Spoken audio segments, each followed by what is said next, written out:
أعوذ بالله من الشيطان الرجيم بسم الله الرحمن الرحيم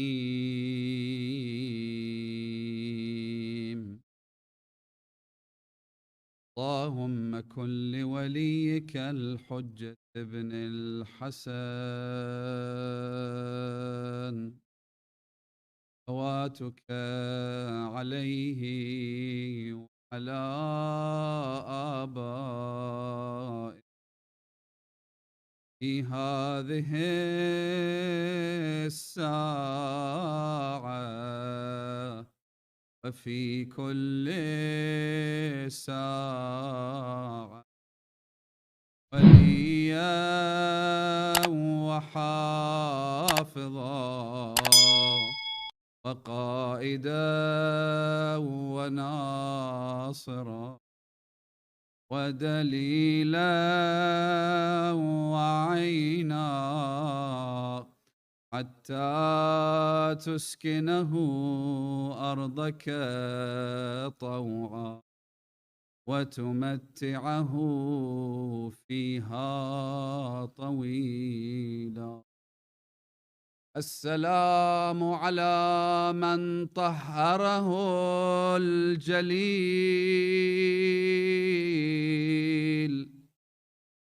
السلام على من افتخر به جبرائيل، السلام على من ناغاه في المهد ميكائيل، السلام على صاحب القبة السامية، السلام على ساكن التربة الزاكية، السلام على ساكن كربلاء. The hastening of the appearance of the Master, the Savior, Avenger, the Mawla, Al-Hujjat ibn al-Hasan al-Ali, recite aloud salawat ala Muhammad wa ali Allahumma.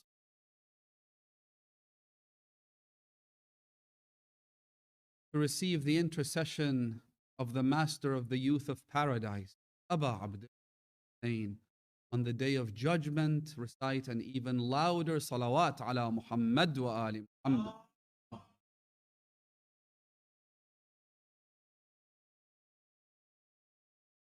To be blessed with the opportunity to gaze at the luminous face of Aba Abdullah in paradise, recite an even louder salawat ala Muhammad wa ali Muhammad.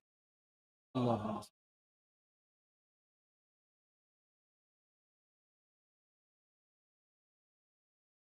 My dear brothers and sisters, scholars, elders, assalamu alaikum wa rahmatullahi wa barakatuh. We're about to step into the blessed month of Shabaan. A month that's called Shabaan لأن الخير يتشعب منه, because goodness and blessings, they radiate from this month. A month that is so blessed that it is given as a gift to the holy messenger of God, Rasulullah, Nabiyyur Rahma Muhammad sallallahu alayhi wa alihi wa sallam. Shahru Nabiyyika sallallahu alayhi wa alihi, as we recite in the special salawat of the month of Shabaan. And we then say that you have immersed this month, O Allah, bil barakati wal rahmah. It is filled with blessings. And it's because of that that Allah subhanahu wa ta'ala chose this month in order to bring into this world an infant child that this world most certainly did not deserve. See, brothers and sisters, Allah subhanahu wa ta'ala, when He wants to create a diamond, a gemstone, it takes 1,000,000 years. The process is so lengthy So much pressure has to be exerted. So many different chemical and physiological reactions have to go and take place before this gemstone emerges. Allah subhanahu wa ta'ala set into motion things that existed and in fact predated the time of our great ancestor Adam. Because the conversation that took place between Allah subhanahu wa ta'ala and Adam, the father of humanity, included references to Aba Abdullah. That process began before Adam came into being. God knows how many years, decades, centuries, millennia, eons had to pass in order for this gemstone to emerge on the 3rd of Shabaan. Allah subhanahu wa ta'ala chose in His infinite wisdom that Hussein would be brought into this world. And when he came, Rasulullah was filled with joy, while simultaneously he was overtaken by grief. You see, the joy of Rasulullah is exceptional, unlike the joy that you and I experience. You and I experience joy when we experience physical pleasure. When Rasulullah laughs, the whole universe laughs, because his laughter, his joy, his happiness is truly unique. It's meaningful. His grief, likewise, is exactly the same. The pain that Rasulullah experiences speaks to the pain of every fiber of this universe. He comes, and the first thing he says to his aunt Safiya is, "Nawilini waladi had." Give me my son. I don't want to cry tonight, and I don't want you to cry, but Rasulullah cried on the 3rd of Shabaan. You can't help it. He says, "Give me my son." Then he says to his mother Fatima, he says, "Sammihi al-Husayn, فَإِنَّ اللَّهَ قَدْ سَمَّاهُ الْحُسَيْنِ." God chose his name for him. Name him Hussein. Safiya, the Prophet's aunt, before she hands over this infant to his grandfather, he says, "Let me clean him first," as you would. When an infant is born, the first thing you do, you clean him. Then you hand him over to his mother. And Allah said, "You wish to clean him, وَقَدْ طَهَّرَهُ الْجَلِيلُ." God himself, the majestic, glorious creator of the universe, purified this infant child of mine. He doesn't need any cleaning. أشهد أنك طهر طاهر مطهر طهرت وطهرت بك البلاد. You are the one who's been purified. You are the purifier of souls. A tear shed for the pain of Hussein purifies your soul. Your visitation to his shrine purifies you. Anything to do with Imam al-Hussein is a means of purification. You wish to clean him for me? As-salamu ala man tahharahu al-jalil. As-salamu ala man iftakhara bihi Jabra'il. These are the words of Yaratun Nahiyah. And so he grabs son who was born to his spiritual eternal brother Ali ibn Abi Talib, and his blessed purified daughter Fatima az-Zahra. You see, this is what I'm talking about when I say that the process of creating a diamond takes eons, and the process of creating Hussein takes all of eternity. All of eternity. This was part of God's divine plan from the very beginning of creation, that one day someone named Hussein would come, and that this person would be a source of joy for Rasulullah. What kind of joy? See, when the Holy Prophet handed Hussein back to his mother Fatima, he cried. And he said to her, "Ajarakillah biwaladiki hadha." May Allah increase your reward for your grief over this child. Now imagine, everybody's laughing, everybody's in complete joy and happiness.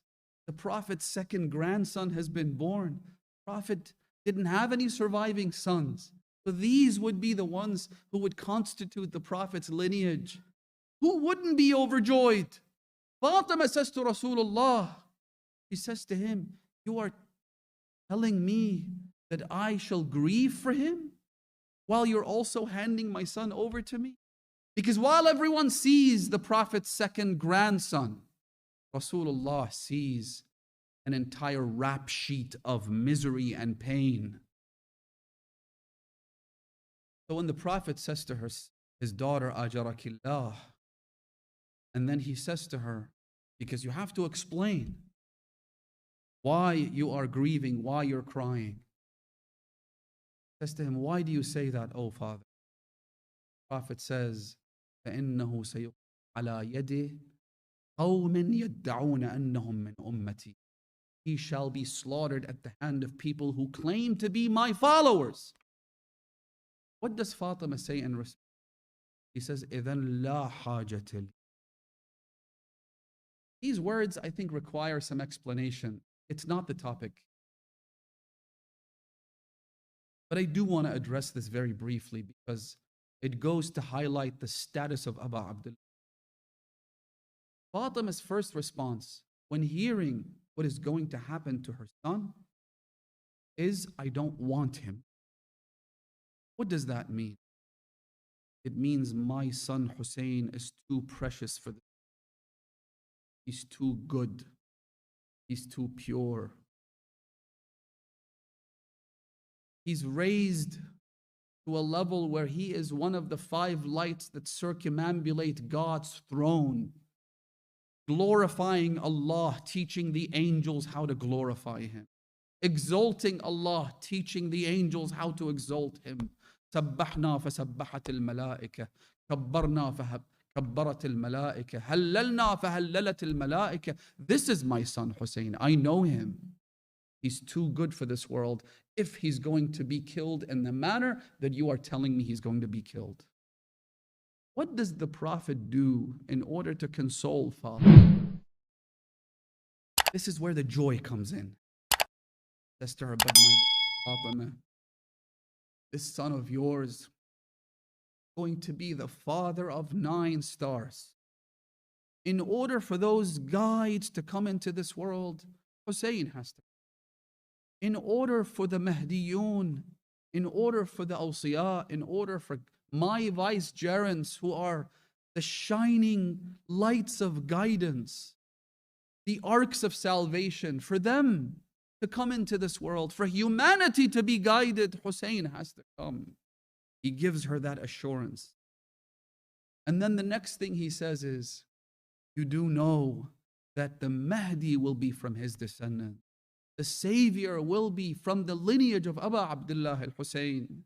So he gives her these glad tidings. Ya Fatima, Hussein will be the reason why so many will end up receiving God's intercession and entering paradise. Hussein will be the cause of the guidance of countless souls. Hussein will be the culmination of my message. Hussein will be the one that seals my prophethood, allows my mission and work in this life to be fruitful. Without Hussein, they will destroy my legacy.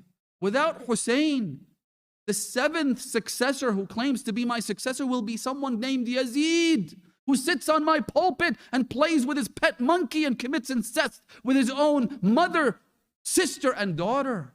And he will claim that this is the legacy of Rasulullah. Without Hussein, it will be all for nothing. Hussein has to come. Yes, he's too precious. But without him, this entire message, this entire mission, be all for nothing. All of our sacrifices, all for nothing. So Rasulullah gives these glad tidings to his daughter Fatima, at which point Fatima embraces him wholeheartedly. And Fatima vows that Hussein will be her sacrifice in the way of guidance, in the way of The unicity of Allah subhanahu wa ta'ala. Tawheedullah will be at the hand of Hussein and his descendants, including the final savior. This is the joyous part. Then, of course, comes the sadness. And I didn't want to talk about this, but subhanAllah, the conversation took us in this direction. Maybe there's khair. The she-camel of Salih is an example in the Quran for the cause for one of the greatest, most horrific episodes of God's chastisement and punishment for a particular group of people. Why? They killed a she-camel. So what? It's just an animal, right? Wrong. Because the she-camel, the naqa of Salih, was so innocent and pure. They had no good reason to do what they did to her. No good reason. He used to drink one day. They had a well. The water in that well was limited. So Allah subhanahu wa ta'ala instructs them, the people of Salih, that you should take turns drinking from the water. Allow the she-camel to drink one day. The next day, while you don't have access to the water, that's okay. Because the she-camel, through the miracle of Allah subhanahu wa ta'ala, will provide you enough milk for the entire town. Does it get any better than this? A miraculous creature that emerged from the mountain that gets to drink water for one day so that it could feed everyone the next. They had no good reason to do what they did. And yet they came, slaughtered the sheep. Then they ran after the calf of the sheep. It all reminds you of what Imam al-Hussein said on the day of Ashura when his 6-month-old infant was slaughtered in. Imam said, Allahumma la yakun ahwan alayk min fasilina. Oh Allah, don't let this be lighter in your eyes than the calf of the she-camel of the people of Salih. Why draw this connection? What's the relevance? The relevance is that they had no good reason to do what they did other than sheer audacity in the face of God. Now sometimes these atheists, you come across them, they say things. You can feel this rebellious spirit. You can feel this arrogance, this hubris, this animalistic, bestial tendency to face off with God. That's why they did it. They killed the helpless she-camel and they killed Aba Abdullah. For what reason? What did he ever do? Imam al-Hussein, who was the source of nothing but goodness and kindness and charity, generosity. Probably heard the story of this stranger who comes to Medina, and he was a smart man. Sometimes you have beggars, and you have smart beggars who know how to approach you so as to make your heart break, right? He came to Medina, فَسَأَلَ عَنْ أَسْخَى النَّاسِ. He didn't just go and stand in a random crowded place and extend his hand to beg. He said, who's the most generous person in town? فَأَشَارُوا إِلَيْهِ فَأَشَارُوا بِهِ إِلَى دَارِ الْحُسَيْنِ عَلَيْهِ.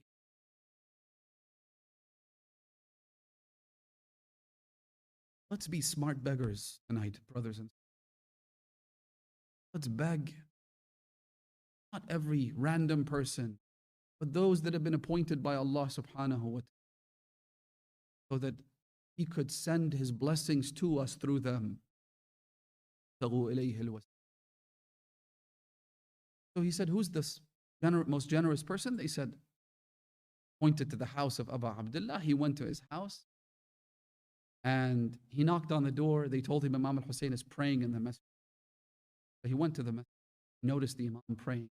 فَوَقَفَ بِإِزَاءِ الْحُسَيْنِ, stood right next to him. And he started saying these words, these this poem in Arabic. لم يخب الآن من رجاك ومن حرك من دون بابك الحلقة أنت جواد وأنت معتمد أبوك قد كان قاتل الفسقة لولا الذي كان من أوائلكم كانت علينا الجحيم منطبقة. Said, whoever knocks on your door, you don't even have to open the door. You don't even have to shake the door. All you do is you take the handle on the door and you shake it all gently, and you will never go back empty-handed. You will never be disappointed when you knock on their door. Then he said something which at the time was a crime in itself. He praised Amirul Mu'mineen. At a time when Amirul Mu'mineen was being insulted, when they hurled vulgar profanities in the direction of Ali ibn Abi Talib, this man mentioned the honor of Ali ibn Abi Talib. And he said that had it not been for your father, had it not been for your ancestors, we would have been in the bottom of hell right now. It is thanks to you that we have found guidance. As soon as the Imam finished his prayer, the Imam didn't even address this person. He addressed Qambar. He said, Ya Qambar, do we have any money left over from the stash that was brought from Hijaz? He said to him, yes, we have about 4,000 silver coins. The Imam said, go bring it, for there is one who deserves it more than we do. The Imam took the cash, he handed it over to him, and he apologized. He even wrapped the cash with his own abba, with his cloak. And he extended his hand from the door so that the man couldn't look the Imam in the eye and feel shame. He said to him, take it, خُذْهَا فَإِنِّي إِلَيْكَ مُعْتَذِرٌ وَاعْلَمْ بِأَنِّي عَلَيْكَ ذُو شَفَقَةٍ. He said, take it from me, and you should know that I am sorry, I apologize. Had we had more, we would have given it to you. Had I had more to offer, I would have done so. The man cried. So the Imam said to him, why do you cry? Have I not treated you well? He said, no. وَلَكِنْ كَيْفَ يَدْفُنُ التُّرَابُ جُودَكَ. How could this earth ever envelop such generosity? How could you ever be buried under the dirt, Ya Aba Abd? So, this was Imam al-Hussein. Yet, they killed him in the manner that they did. Again, I don't want to read Masa'ib here. They even stripped him of his clothes. They killed his children one after the other. How could you do that? If the calf of the camel of Salih was cause for God's wrath and anger, imagine how angry Allah was with this nation when they did what they did to the only remaining and surviving member of this household. The 5 infallible stars, Ashabul Kitab. Imagine. No wonder then is it that Tabari and others, Ibn Kathir, other historians have said that for 40 days the sky rained fresh blood. 40 days. Wonder then. Comes to such atrocious crimes, Allah's anger is limitless.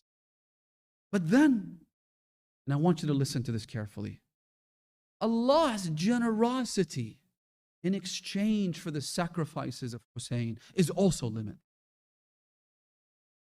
Why do I say this? These last 30 nights or so in the holy month of Rajab, inshallah, we were able to take advantage of this month. And if not, then we have the next month of Shabaan, inshallah. Let's take advantage of that. And I'll talk a little bit more about this tomorrow. But in these last 30 nights, what is the dua that we recite after each salat? Who remembers it?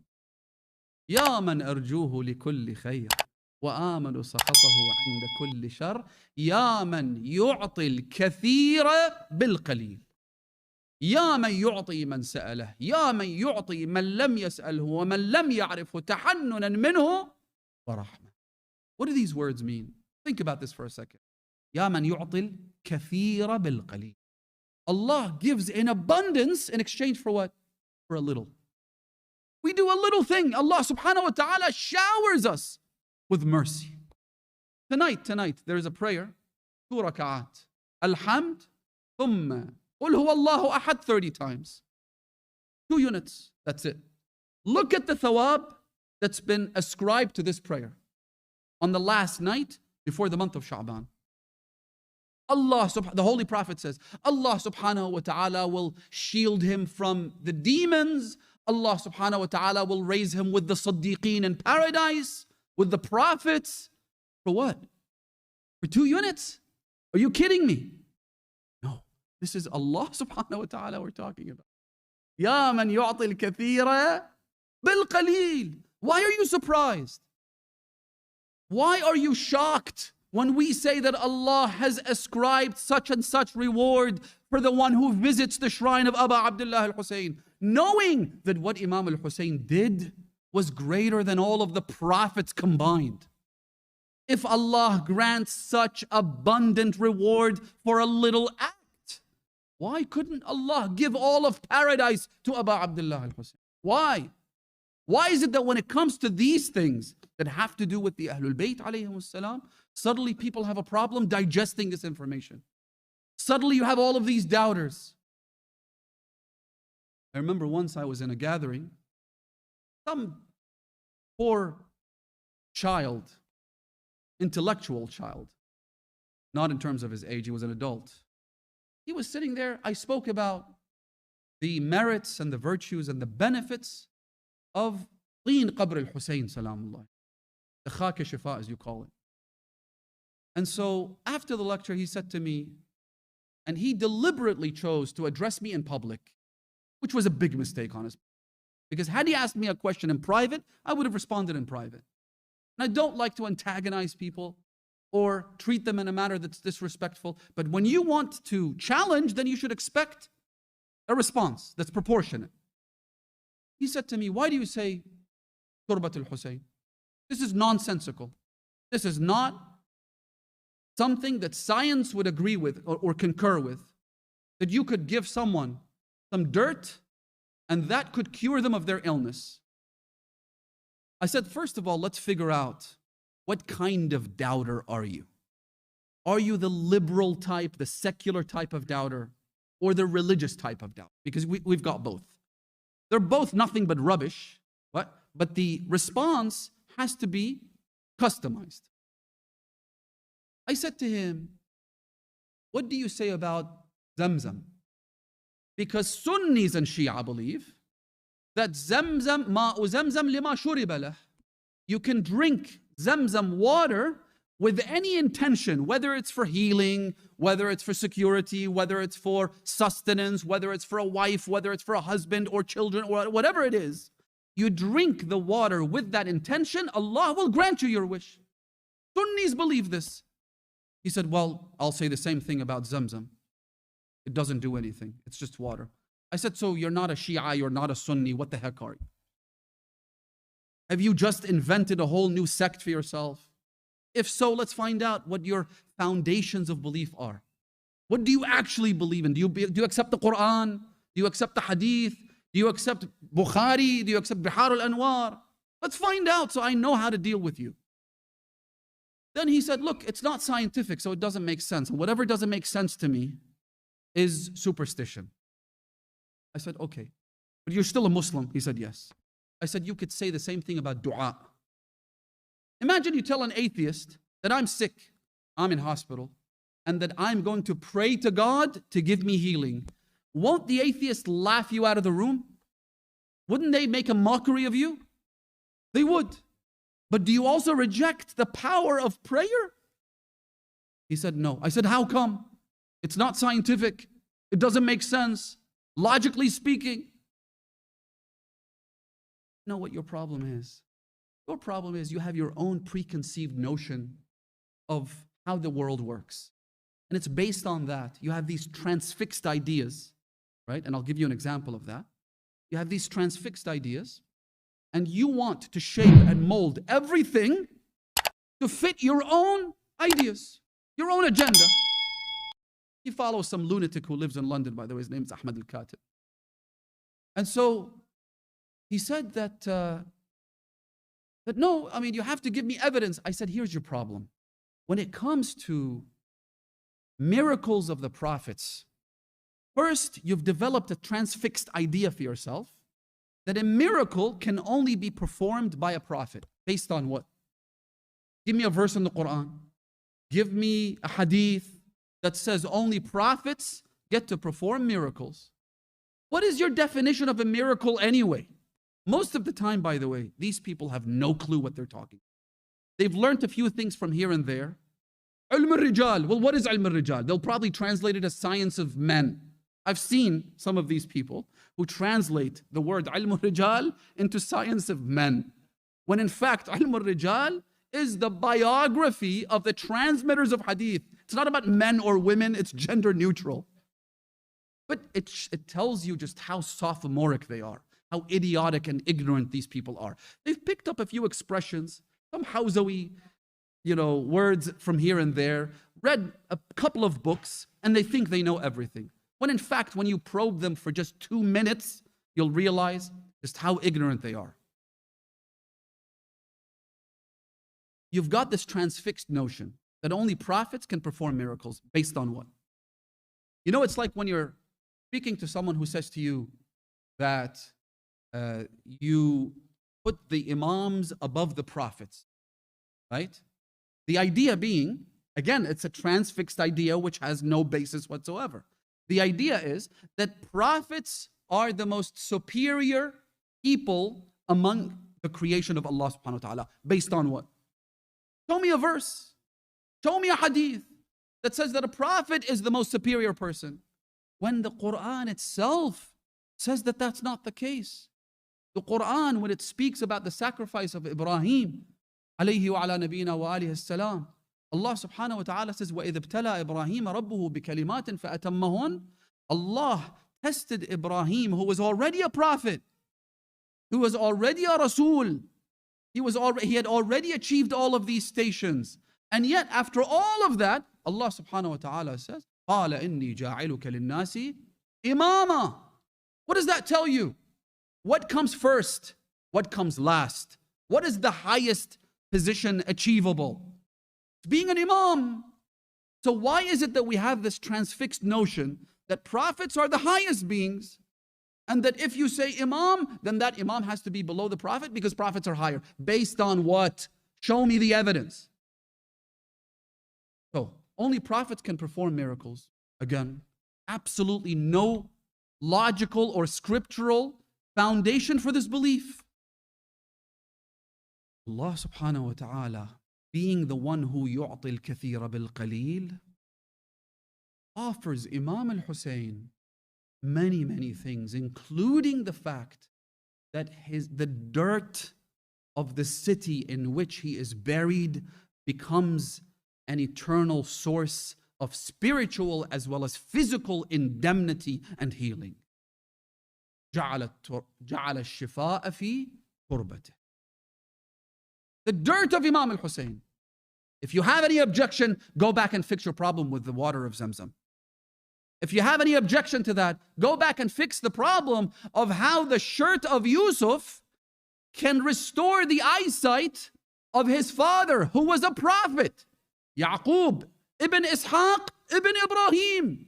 He wasn't some random stranger that we picked up from the street. He's a prophet from a long line of prophets. And yet when he goes blind, the only thing that can restore his eyesight is Qamisu Yusuf. What's your scientific explanation for that? What's your justification for that? You have no explanation. You have no justification. Because it's the Quran, it's kind of got your hands tied, doesn't it?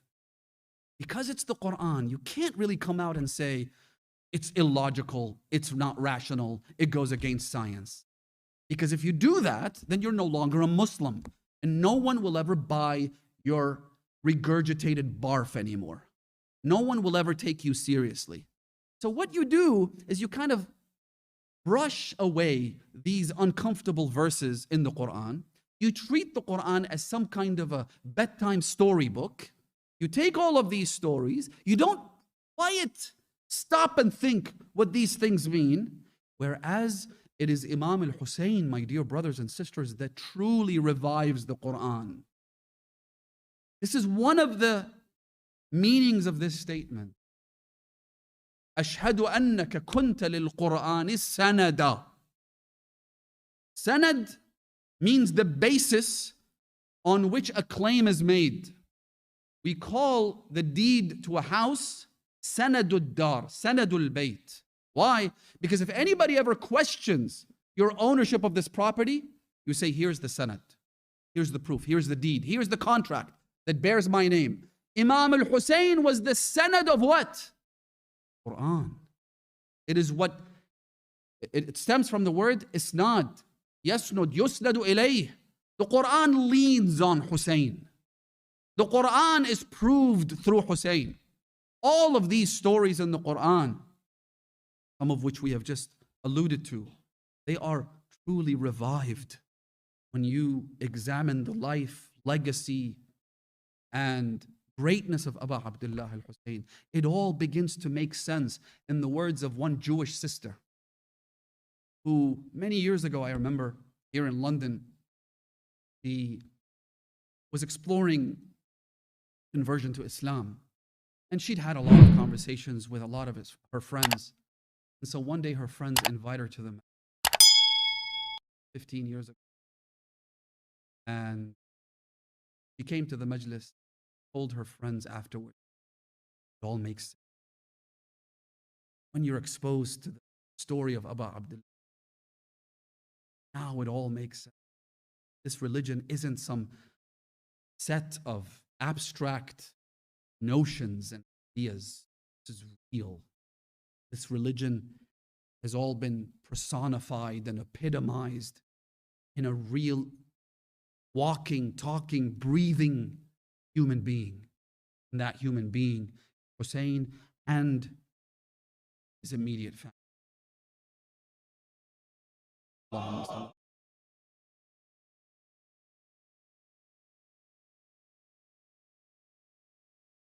Why Allah subhanahu wa ta'ala, well within his right, and I can't believe I have, give Imam al-Hussein such miraculous quality. Why not? And it's the enduring miracle of Hussein. If the hand of Jesus could cure the sick, heal the leper, raise the dead, it only did so within the confines of the life and times of Jesus. It's, as far as we're concerned, a story that we read about but we've never seen. If Musa's cane could turn into a serpent and a dragon and devour the magic of the impostors and the liars, that's something that was confined to his day and time. We've never seen it, although of course we believe it. If all the other prophets could do miraculous things, the miracle of Hussein continues to this very day. And it's in the cheapest item on the planet. The dirt, the khak, the soil.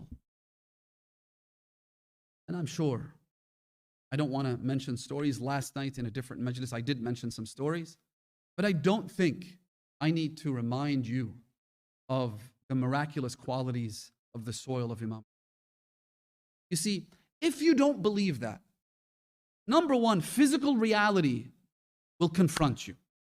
Stories of countless people. If you haven't seen yourself the power of the dirt of the city of Karbala, then you've heard of people who have benefited. You've seen it in your father, your mother, your brothers. You've seen it in members of the community. If you haven't experienced it yourself. And I've experienced it countless times. But I'm sure that you will encounter it yourself or others who have, right? So you will collide with this physical reality. The other bigger, more deep-seated problem that you have if you don't accept this is that it means you don't believe the Prophet ﷺ and the Imams of the Ahlul Bayt. You simply don't believe them. Because if someone says that I don't believe the staff of Moses turned into a dragon, then we'll tell them that you have a problem with believing the Quran. Right there. We need to establish, number one, God's grandeur and God's power and greatness and dominion over all things in this universe. So, tawheed, essentially. Then we need to establish prophethood. And we need to prove to you and convince you that Allah subhanahu wa ta'ala communicates with people through His agents, through His prophets, and through His proxies. Then we need to prove to you the prophethood of the last messenger and the fact that he was truthful, never lied in his entire life. He was trustworthy. He was even seen by the idolaters as as-sadiq al-amin. We need to prove all these things to you so that you believe in the authenticity of the Quran. Once you believe in the authenticity of the Quran and its attribution to Rasulullah and that he was a prophet and that prophet came from Allah subhanahu wa ta'ala, then it becomes a matter of fact, doesn't it? Is it then hard to believe that the staff of Musa would turn into a dragon? No. If you reject the miraculous qualities of the dirt of Imam al-Hussein, then we need to go back to those basics. Which part of this do you have a problem with? Is it God's existence? Is it God's dominion over all matter? Is it the prophethood of the messenger? Is it the truthful nature of the words of the Ahlul Bayt? Which is it? I'll just mention something parenthetically, which might help put things into perspective. By the time Imam al-Baqir and Imam al-Sadiq alayhim as-salatu was-salam came,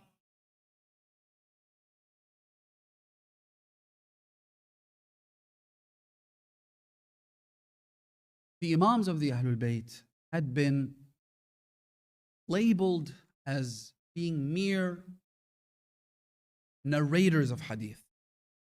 People saw Imam Zainul Abidin as a muhaddith, someone who's heard his father, Imam al-Hussein, report from his father, Amir al-Mu'mineen, report from the Prophet. He was a mere muhaddith, nothing more, nothing less. And I'll get to this point later because it's important. We're dealing with this neo-Wahhabi cancer right now in the midst of our own communities.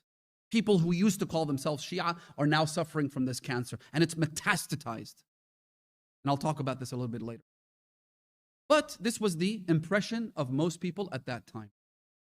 Then came Imam al-Baqir, then came Imam al-Sadiq, and that was the peak when people's perception of the Imams of the Ahlul Bayt changed completely.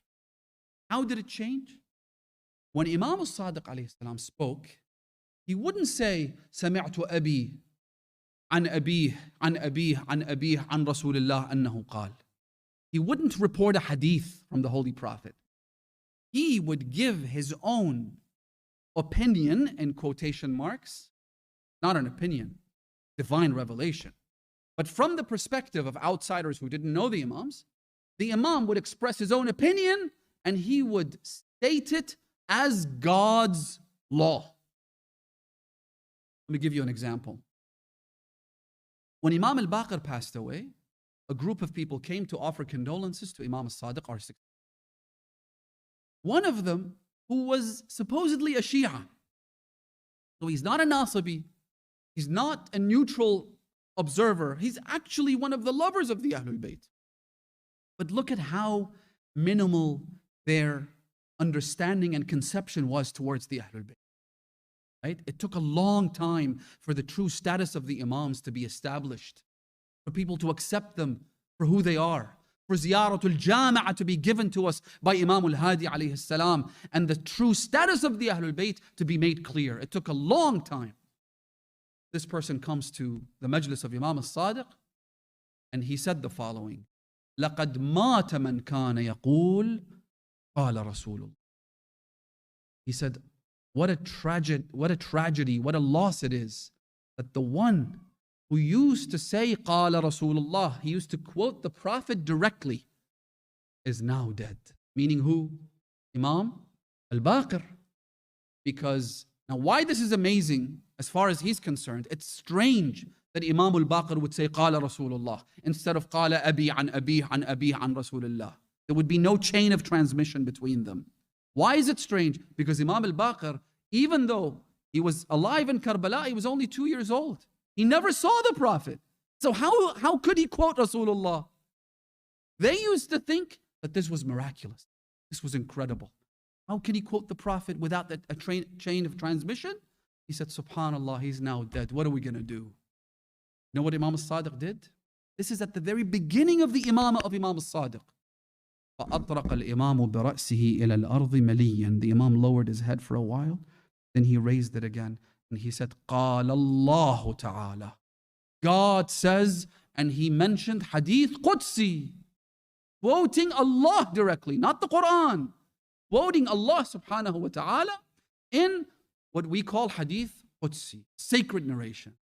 The Imam is telling him that our knowledge doesn't stem from a group of reporters, a chain of transmitters back to Rasulullah.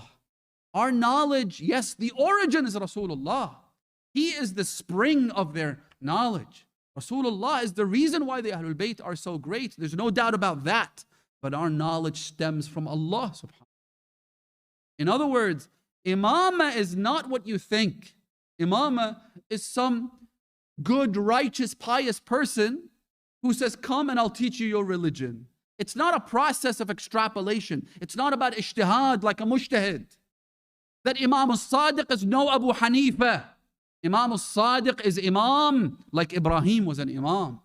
The Imam is telling them that I have knowledge directly from Allah subhanahu wa ta'ala. What are you doing? Going left, right, and center. تَمُصُّونَ الثَّمَادِ, as the Imam himself says, وَتَدَعُونَ النَّهْرَ الْعَمِيقِ الْغَزِيرِ. You let go of this raging river and you're sucking on a rock that's damp from a little bit of moisture. You leave all of these. You leave this household. You've gone after every Tom, Dick, and Harry. Whether it be these mujtahids, whether it be a bunch of philosophers and mystics, or whoever it happens to be. The Ahlul Bayt, Rasulullah left us with the Quran in his household. Nothing else needs to be added to this, and nothing needs to be subtracted. So, if you believe that, then when Imam al-Sadiq alayhi salam says that طين قبر الحسين شفاء لكل داء, you wouldn't have a problem with it. The clay or the mud of the grave of Hussein is a cure for every sickness.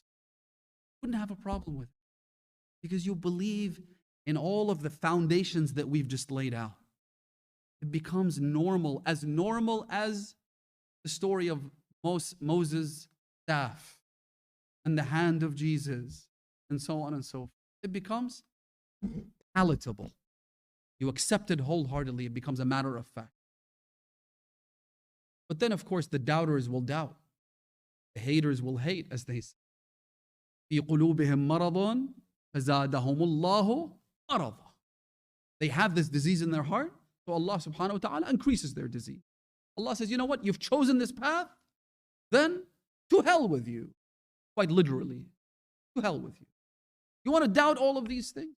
And then what they do is this. They take a hadith that's mutashabah. And I want to mention this because this hadith is being used today by these imposters, by these liars, by these neo-Wahhabi liars and deceivers. The hadith is in Rijal al-Kashi. Two companions of our sixth Imam have an argument amongst each other. One of them is Abdullah ibn Abi Ya'fur. The other is Al-Mu'alla ibn Khunais. Al-Mu'alla ibn Khunais was a closer companion to the Imam than Abdullah ibn Abi Ya'fur, although Abdullah ibn Abi Ya'fur was also a Shia. He was also a reporter of hadith. We have no problem with him. But these two have an argument. Abu al-Abbas al-Baqbaq is the one who reports the hadith. He says that the argument was this. Al-Mu'alla ibn Khunais, listen carefully, it's a bit dense, but it's important. You need to know and understand the details. Al-Mu'alla ibn Khunais says, Al-Awsiya'u Anbiya. The successors are prophets. Abdullah ibn Abi Ya'fur responds by saying, Al-Awsiya'u Ulama'u Abraru Atqiya. He said, no. The successors are not prophets. They are scholars who are righteous and pious. The argument takes place, eventually they decide to go back and ask Imam al-Sadiq himself, as you would. May Allah hasten the reappearance of our Master, so that these arguments can also be taken to, so that we could end these arguments once and for all. Not these, alhamdulillah, our beliefs are established. These issues that we have within our families and communities. What a blessing it was that they could simply go back to the Imam. So they decide to go back and ask the Imam. Listen carefully. فَلَمَّا دَخَلَ عَلَيْهِ, meaning Abi Abdullah al-Sadiq, when they entered into his room, وَاسْتَقَرَّ بِهِمَ الْمَجْلِسِ, and they sat down and settled down, ابْتَدَأَهُمَ الْإِمَامِ, the Imam addressed them before they even spoke. Now, before I finish the hadith, the argument that's made by these neo-Wahhabi imposters, right, is that the Imams of the Ahlul Bayt are ulama, abrar, atqiya. They are scholars, respect them, love them, they're cool, they're righteous, they did good things, and they were pious, but nothing more. Nothing about divine appointment, nothing about knowledge of the unseen, nothing about infallibility, nothing about these things. They were just good, cool dudes, right? As far as these people are concerned, this camp, this cancerous tumor. So they cite this hadith. They say, let's refer to this hadith and see what the Imam said in response. Because the Imam allegedly, seemingly, according to them, took the side of Abdullah ibn Abi Ya'fur. He took the side of the one who said that the Imams were righteous, pious scholars, nothing more, right? Because the Imam then says, he says, Ya Abdullah, meaning Ibn Abi Ya'fur, Inni abra'u mimman yaqul anna anbiya. I disassociate from those who say that we are prophets. So in this argument between these two, whose side is the Imam taking? Not the one who says that the successors are prophets, but the one who says what? They are good, righteous human beings, nothing more. Here's the problem. Well, several problems. Number one, the fact that the Imam addressed them before they even spoke, what does that tell you? How did the Imam know what their argument was about? The Imam wasn't present. They had the argument outside. They went to see the Imam. The Imam immediately gave them the answer right there. Does that not mean that the Imam has knowledge of the unseen? Does that not mean that the Imam has ilmul ghaib? It's not some random coincidence that the Imam would specifically use those words. So this already debunks their argument about the Imams only merely being righteous people, righteous scholars, because no matter how lofty a scholar you can be, you still wouldn't have knowledge of the unseen, would you? Problem number one, which already settles the argument. Problem number two, the Imam never really took a side. Why? One of them said that al-awsiya'u anbiya, the successors. Whose successors? What exactly is he talking about? Al-Mu'alla ibn Khunais. Al-Mu'alla ibn Khunais is speaking about the successors of other prophets. He's saying that the successor of Adam is Sheeth. Sheeth was what? He was a prophet. He's right. The successor of Isa was Sham'un. Sham'un was a prophet. The successor of Musa, and so on and so forth. Generally speaking, as a general rule of thumb, most successors to other prophets were Anbiya. So he's not lying. He's not wrong. But the implication that even the successors of Rasulullah are prophets, that's something that we reject. And that's what Imam al-Sadiq is rejecting. He didn't even take the side of Abdullah ibn Abu Ya'fur, who said, Al-awsiya'u ulama abrar. The Imam, it's like when I say that I think you look very nice today. It doesn't mean that I'm saying your friend looks ugly. إثبات الشيء لا ينفي ما عداه, as they say. Just because I'm making an assertion doesn't mean that I'm negating the other side, right? If two people came to me with an argument and I said to one of them that you are a very truthful man, am I also saying that the other person is a liar? I'm not. I'm just making a plain statement. Imam al-Sadiq alayhi salam didn't take the side of Ibn Abi Ya'fur. He simply negated this specific part of the argument that could be one of the ramifications of their discussion, which is that the Imams of the Ahlul Bayt are Anbiya. The Prophet said, no, they're not. So now, can someone use this hadith in order to bring down the status of the Ahlul Bayt to just being a bunch of scholars? Someone who's read a few books? Someone who's done some research? Instead, when you go back to the tradition of the, you find Imam al-Hussein is so lofty. I chose to talk about this tonight because I feel like speaking about Imam al-Hussein himself is beyond my grasp and the grasp of any mortal human being. Not something you and I could wrap our heads around it. The Holy Prophet says in a famous hadith narrated by Sunni as well as Shia scholars, إِنَّ الْحُسَيْنَ أَعْظَمَ فِي السَّمَاوَاتِ مِنْهُ فِي الْأَرْضِينَ. Hussein is greater in heaven than he is on this earth. You think the clay being a source of healing is a big deal? You should come and see the kingdom that is paradise, that is under the dominion of Abu Abdullah al-Hussein. After all, is he not Sayyidu Shababi Ahl al-Jannah? You should see what Imam al-Hussein is capable of over there. This is peanuts, as we say. The dirt of the grave of Imam al-Hussein. You're saying dua has greater power than that? Dua to Allah subhanahu wa ta'ala. Doesn't it grant wishes? Doesn't it answer prayers through dua? Of course. It's the same with the clay and the mud and the dirt of the city of Karbala. Because Allah subhanahu wa ta'ala wants to make this an enduring miracle so as to give you hints to the grandeur of Hussein. So as to point people back to the ark of Hussein. So as to guide people and find guidance within the example of Hussein. This is how Hussein becomes the ark of salvation, the lantern of guidance.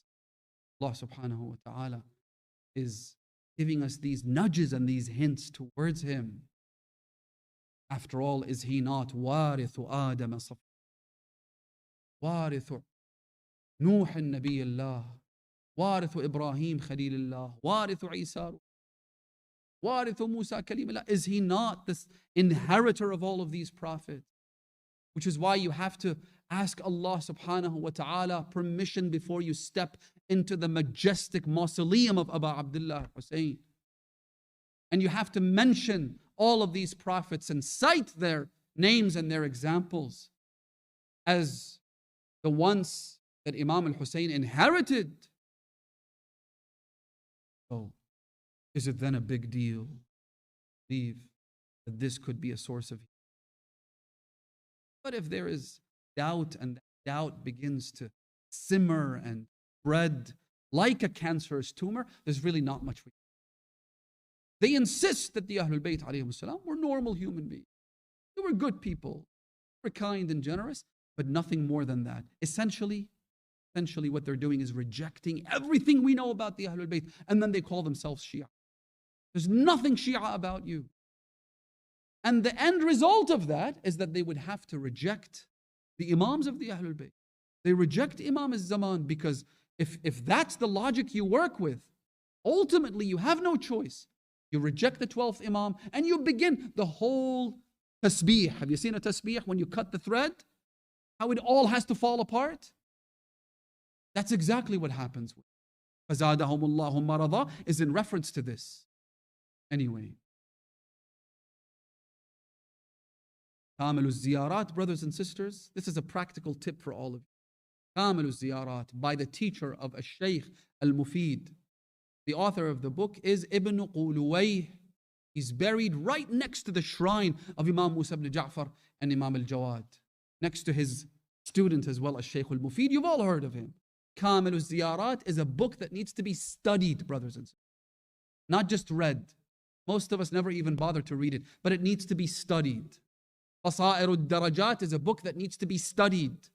These are the books that highlight the status of the Ahlul Bayt in a manner that does not elevate them to the point of ulu, but at least it tells you who they were, so that you and I don't aren't confused by every random guy who comes along and says, ulama abrar atqiya. That we don't lose our way, that we don't start diminishing the value and the status of the Ahlul Bayt. Basa'ir al-darajat, kamil al-ziyarat. Start with kamil al-ziyarat because it's been translated. Ulama Maraja have said that this book is worthy of being studied as a textbook. It tells you things about the maqtal of Imam al-Hussein that should be mentioned on the pulpit but is never mentioned. Because we've lost the plot. Again, I go back to the statement of Imam al-Sadiq. People, sometimes even some of us, we consider the Imams of the Ahlul Bayt as being reporters. Imam al-Sadiq, who doesn't quote Rasulullah. Remember when he quoted Allah subhanahu wa ta'ala directly? He's not just a muhaddith. This same Imam quotes Habib ibn Mudahir. He says, قال Habib ibn Mudahir when he went out into battle, أنا حبيب وأبي مضاهر. Imam al-Sadiq becomes a narrator of the statements of Hur in Karbala. I gave this course a while back, I think it was last year. If you have the time, go watch it. It's called Ashurology. And it's about the narrative of Karbala and the sources upon which we base our narrative. Where these stories come from. Don't fall for people who tell you these are all exaggerations and false tales. Don't fall for people who question the authenticity of these stories. Because many of them are mentioned by the Imams of the Ahlul Bayt. Imam al-Sadiq isn't some eyewitness who happened to be in Karbala. He doesn't need to be. He reports directly from Allah. That's where he gets his knowledge. And if you fail to grasp this, that's when the whole thread falls apart. I do apologize. Allah bless you all. May Allah keep us steadfast on our belief and faith in Allah subhanahu wa ta'ala, the Prophet sallallahu alaihi wasallam, and the Imams of the. It is so easy to lose it these days. One misconception, one doubt, one random guy making videos or tweeting or putting Facebook posts, and suddenly you have Shia who don't have a firm foundation in their beliefs. I said this to someone I met in Samarra just a couple of weeks ago. I saw a brother, a young man. I said to him, what's your name? He said, Sayyid, something or the other. He mentioned his name. I said, so you're a Sayyid, you're a descendant of the Ahlul Bayt. MashaAllah, may Allah bless you. But do you know the proof for the infallibility of the Ahlul Bayt? Do you have the evidence for the divinely inspired knowledge of the Imams? Do you have the evidence for the divine appointment of the Imams? I said, you can't be like an average person who knows only the basics. You really need to invest more time, brothers and sisters, in knowing these things, in digging a little bit deeper, so that tomorrow when someone comes to you with a doubt or misconception, or comes to your family members, or comes to your children, that we don't lose our way. Allahumma arifni nafsak, فإنك إن لم تعرفني نفسك لم أعرف نبيك. اللهم عرفني رسولك فإنك إن لم تعرفني رسولك لم أعرف حجتك. اللهم عرفني حجتك فإنك إن لم تعرفني حجتك ضللت عن ديني. Oh Allah, introduce yourself to me. Show yourself to me. Give me the firm foundations so that I don't doubt your existence. Introduce yourself to me, because if you don't do that, I will never recognize your prophet. And if I don't recognize your prophet, I won't recognize your vicegerent and your imam. And if I don't recognize your hujjah, then it's all gone. Let us end session with a prayer for the reappearance of our master, inshallah. Bismillah ar-Rahman ar-Rahim. Allahumma kulli waliyika حجة ابن الحسن صلواتك عليه وعلى آبائه في هذه الساعة وفي كل ساعة وليا وحافظا وقائدا وناصرا ودليلا وعينا حتى تسكنه أرضك طوعا وتمتعه فيها طويلا. اللهم وهب لنا رأفته ورحمته وعونه ودعاءه وخيره ورضاه، ما ننال به سعة من رحمتك وفوزا عندك يا كريم. إلى أرواح المؤمنين والمؤمنات والشهداء والعلماء والصالحين ومن مات على ولاية أمير المؤمنين